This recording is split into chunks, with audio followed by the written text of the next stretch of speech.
Have you ever wondered if travel agents truly get to travel for free?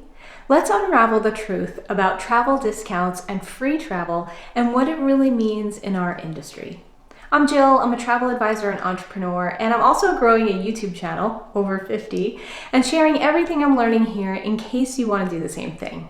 So today we're diving into the realities of travel discounts for travel agents.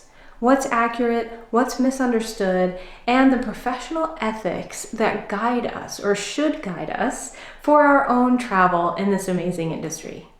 The first travel opportunity is called a familiarization trip, or a FAM trip. These are the travel industry's version of a sampling or experiencing of a product or service.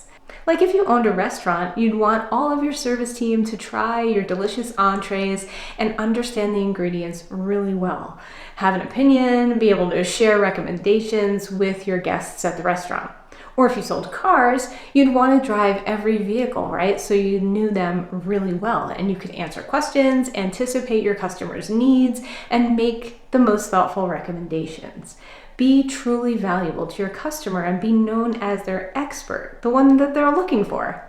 So a FAM trip really gives you a super in-depth experience in a destination, and it's usually hosted by that resort, hotel, or a travel partner. It's also an amazing way to meet the sales team, start building trust and relationships, and meet other travel advisors. They, of course, would love for us to confidently recommend their hotel or resort or destination to our clients. And once we're there, we'll be able to speak to it with firsthand knowledge and experience and some emotion and opinion. These types of trips are vital in our industry and are highly effective. They're rarely complimentary, but usually offered at a pretty good discount.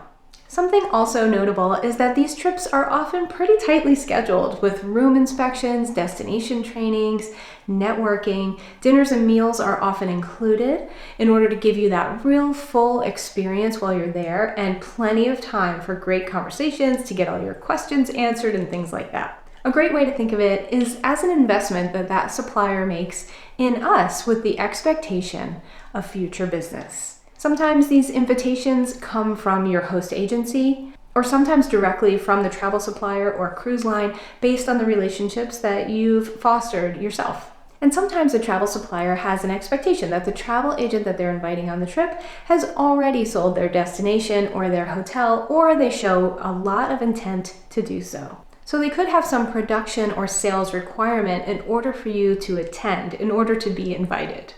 They want to really make sure that they're maximizing their investment and time in you. Beyond FAM trips, travel advisors can also access discounted rates directly with hotels, resorts, and tour operator partners. This is where professionalism really matters. Business ethics come into play here. When you reach out to a hotel or a travel partner with a request for your own travel, it's important to know your intention and to very much consider your request from that property's perspective. There's really an unspoken agreement that you'll help to promote them and possibly sell their property if it's a good fit for your clients. Another thing that I like to keep in mind when reaching out to a hotel or resort about my own travel is their business levels. If they're going to offer me a discounted room rate, it's really better to plan a visit during a non-peak travel time to their destination. A good practice is to not expect a lower rate to be offered to you during holidays or spring break or high season when a hotel is really expecting their highest paying guests to be there. Asking for free travel or discounts without the intent to learn or refer clients is really not in the best interest of anyone. Sometimes a trip or a stay at a hotel or a discount can feel like a thank you from a property if you've already been a high producer in sales for them. It's really smart business to always keep these things in mind when you're planning your own travel as a travel agent.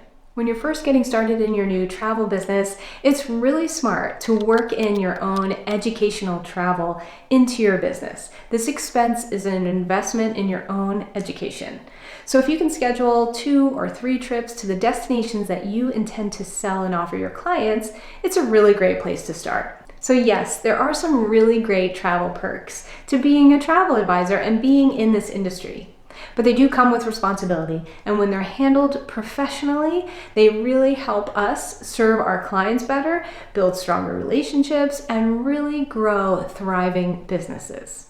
Let me know in the comments if you have ever wondered how travel perks really work for a travel agent, or if you're thinking about becoming a travel agent yourself. I have a free guide below that can really help you decide if being a travel advisor is right for you. So if this video is helpful and helps you understand the travel industry a little bit better, go ahead and give it a like and subscribe for more. Thanks for watching.